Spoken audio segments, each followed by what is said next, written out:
오늘 우리에게 주시는 하나님의 말씀은 신명기 6장 12절입니다. 너는 조심하여 너를 애굽 땅 종 되었던 집에서 인도하여 내신 여호와를 잊지 말고. 아멘.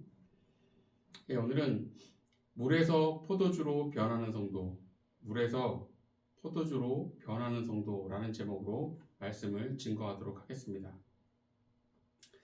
요한복음 2장에 보면 예수님께서 물을 포도주로 바꾸시는 그 기적의 이야기가 나옵니다.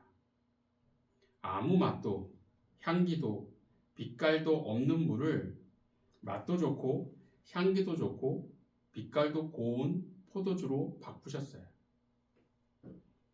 특별한 것이 전혀 없던 물이 예수님을 만나 특별한 포도주로 바뀌었습니다.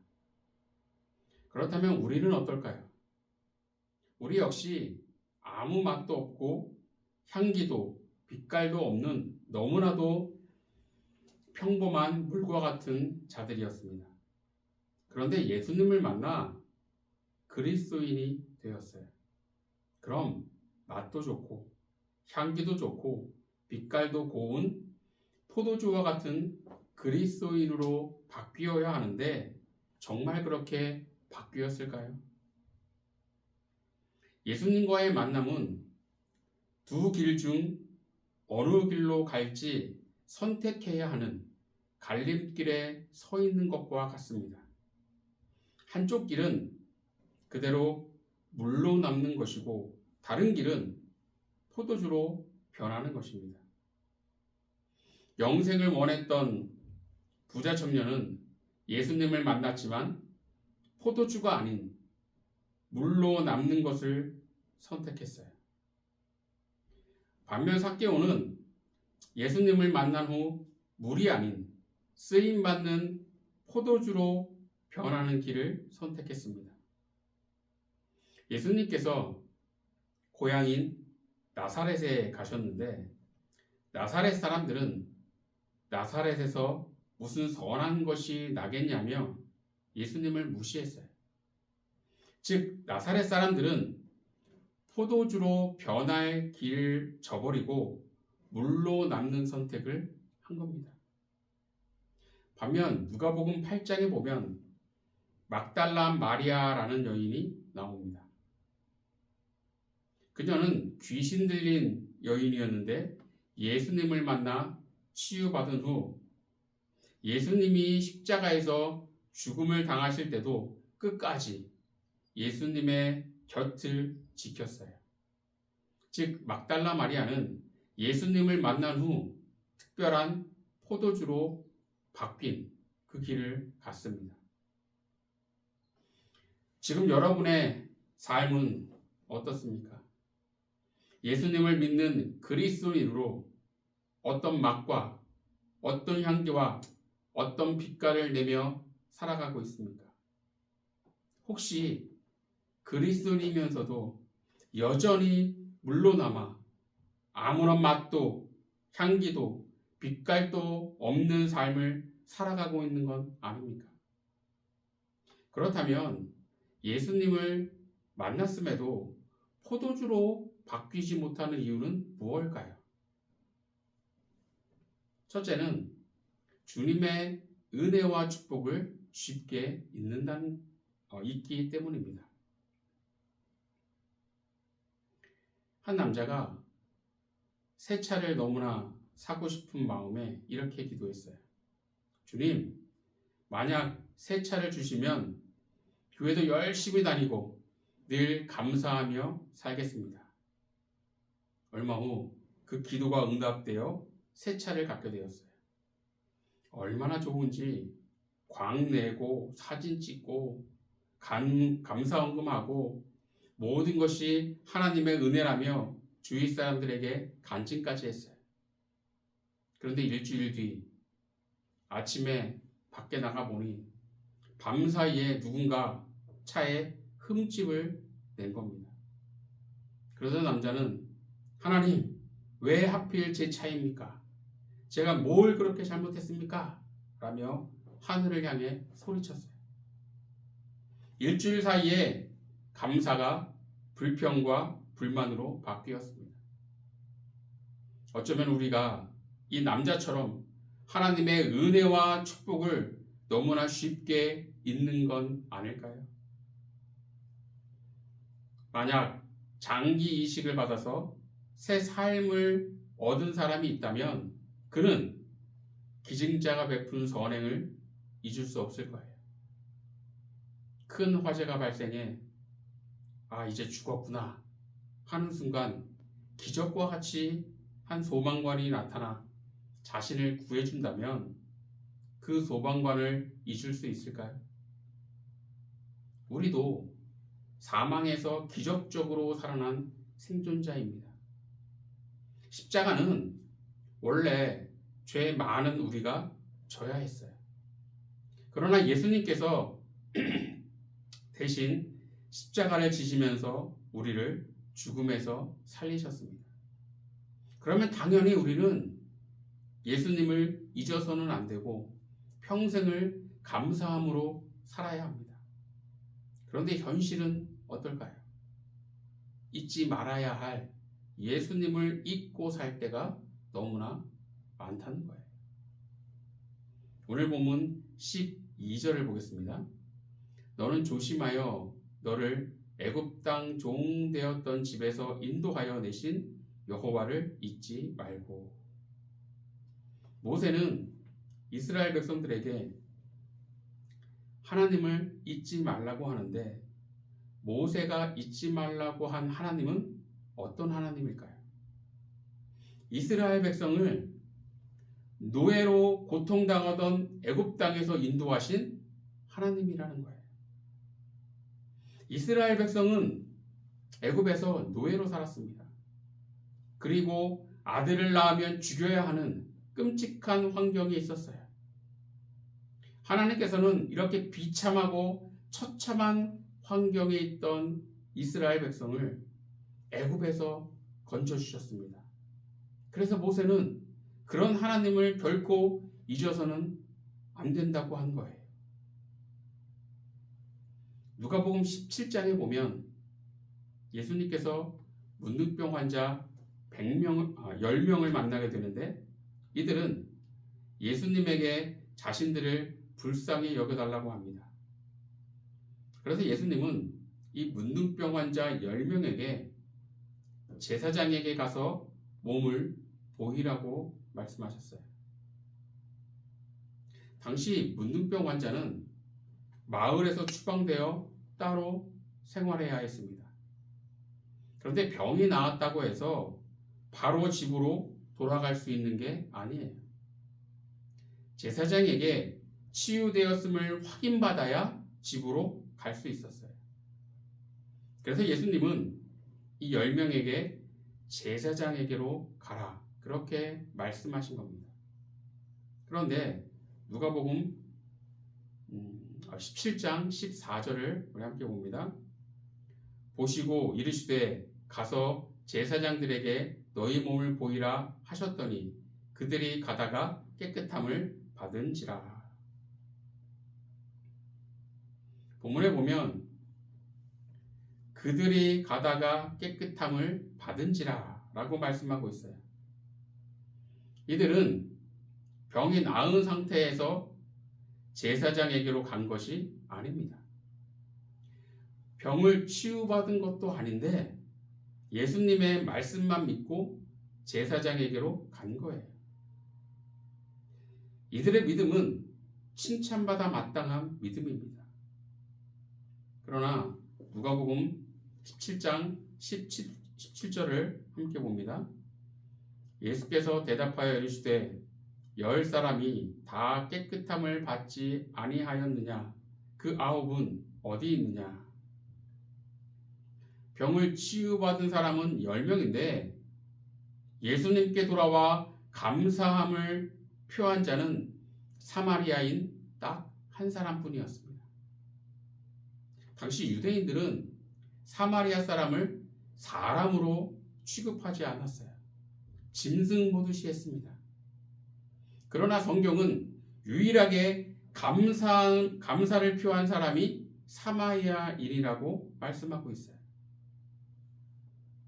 유대인들은 선택받은 민족이라며 우쭐대고 교만 떨며 사마리아인을 비롯한 이방인들을 무시하고 짐승 취급했습니다.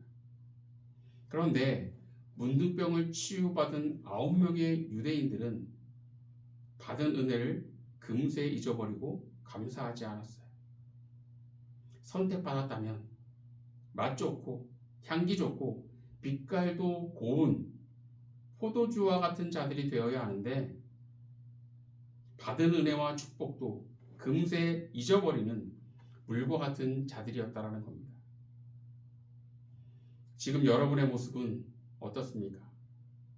지금까지 하나님으로부터 받은 은혜와 축복이 많을 텐데 받은 은혜와 축복이 기억나지도 않고 은혜와 축복을 받았는지도 모른다면 여전히 물과 같은 자로 머물러 있는 겁니다. 바라기는 주님의 은혜와 축복을 잊지 않는 자가 되시기 바랍니다. 그래서 맛 좋고 향도 좋고 빛깔도 고운 포도주로 주님께 귀하게 쓰임받는 여러분이 되기를 간절히 축원합니다. 두 번째로 포도주로 바뀌지 못하는 이유는 아무것도 아닌 것을 특별하고 중요하게 여기기 때문입니다. 제 컴퓨터에는 여러 가지 자료들이 많이 들어있어요. 사진도 많고 가평지방 임원을 오래 해서 가평지방 자료들도 많고 설교를 위한 자료들과 설교문도 많습니다. 그런 여러 가지 자료 중에 제가 가장 아끼는 것은 그동안 제가 작성한 설교문이에요. 제가 베델교회에 온 2013년부터 지금까지 모든 설교문이 컴퓨터에 다 저장되어 있습니다. 얼마 전 제가 그동안 작성한 이 모든 설교문이 컴퓨터 저장 공간에 몇 퍼센트를 차지하고 있을까 살펴봤어요. 그래도 13년이나 됐으니 어느 정도 공간을 차지할 줄 알았습니다. 그런데 깜짝 놀랐어요. 저장 공간에 겨우 0.3%를 차지하고 있었습니다. 컴퓨터 입장에서 보면 제 설교문은 겨우 0.3%만 차지하는 특별하지도 않고 중요하지 않은 그런 자료인 겁니다. 빌립보서 3장 7절을 보겠습니다. 그러나 무엇이든지 내게 유익하던 것을 내가 그리스도를 위하여 다 해로 여길 뿐더러. 본문에 보면 내게 유익하던 것을 이라고 말씀하고 있습니다. 그럼 바울에게 유익하던 그런 것이란 무엇을 말하는 걸까요? 부활하신 예수님을 만나기 전 바울이 그렇게도 중요하고 소중하게 여기던 것은 혈통, 가문, 지식, 율법 이런 것들이었다라는 거죠. 그런데 바울이 예수님을 만난 후 그렇게 특별하고 소중하고 중요하게 여기던 것들이 쓸데없고 하찮은 것들이었음을 알게 되었다라는 겁니다. 사무엘하 6장 16절을 보겠습니다. 여호와의 궤가 다윗성으로 들어올 때에 사울의 딸 미갈이 창으로 내다보다가 다윗 왕이 여호와 앞에서 뛰놀며 춤추는 것을 보고 심중에 그를 업신여기니라. 하나님의 법궤가 아비나답이라는 사람의 집에 20년간 있다가 드디어 다윗성으로 오게 되었어요. 다윗은 얼마나 즐거웠던지 바지가 내려가는 것도 모르고 춤을 추었습니다. 당시에는 사람들 앞에서 춤을 추는 여자들이 따로 있었어요. 이 여인들은 흥을 돋구고 사람들을 즐겁게 하는 역할을 했는데 사회적으로는 천대받는 이들이었습니다. 그런데 왕인 다윗이 체면, 권위 이런 것들을 다 무시하고 이 천한 여자들처럼 춤을 춘 겁니다. 그래서 왕비였던 미갈이 다윗을 업신여겼어요. 업신여겼다는 것은 하찮게 여겼다는 뜻입니다. 왕이 체면이 있고 권위가 있지 어떻게 천박하게 춤을 출 수 있냐며 다윗을 하찮게 여겼어요. 역시 목동 출신은 달라 이러면서 다윗을 무시했다라는 거죠. 그러나 다윗은 하나님 앞에서 왕이라는 지위는 아무것도 아니었던 겁니다. 오늘날 사람들은 돈이 좀 있으면 교만합니다. 지위가 좀 높으면 체면을 차리고 특권의식에 빠집니다. 우리가 가진 것, 누리는 것, 특별하고 중요하다고 여기는 것, 그 모두 하나님께는 아무것도 아닙니다. 그런데 문제는 아무것도 아닌 것을 사람들은 특별하고 중요하다 여기며 거기에 집착한다는 거죠. 그래서 예수님을 만나 그리스도인이 되었음에도 포도주로 바뀌지 못하는 겁니다. 오늘 본문 12절을 다시 한번 보겠습니다. 너는 조심하여 너를 애굽 땅 종 되었던 집에서 인도하여 내신 여호와를 잊지 말고. 모세는 하나님을 잊지 말라고 합니다. 광야 40년 동안 이스라엘 백성들이 보인 모습은 하나님의 은혜와 축복을 너무나 쉽게 잊어버리는 모습입니다. 왜냐하면 아무것도 아닌 것을 특별하고 중요하게 여겼기 때문입니다. 그래서 애굽으로 다시 가자고 하고 애굽에서 먹었던 음식을 그리워했어요. 지금 우리가 붙잡고 있고 미련을 두고 있고 집착하고 있는 것은 특별하고 중요하다 여기기 때문일 텐데 사실은 아무것도 아닌 것들입니다. 여기에서 빨리 빠져나와야 포도주와 같은 자로 귀하게 쓰임받을 수 있는 겁니다. 우리는 예수님을 만난 사람들이고 그리스도인입니다. 그러니 예수님을 만나기 전에 물과 같았던 상태에 머물러서는 안 되고 쓰임받는 포도주로 변해야 합니다. 그러나 사람이 바뀐다는 게 결코 쉬운 것은 아니에요.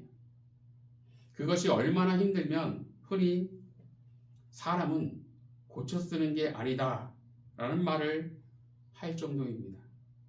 그럼 왜 포도주로 바뀌는 게 그렇게 힘들까요?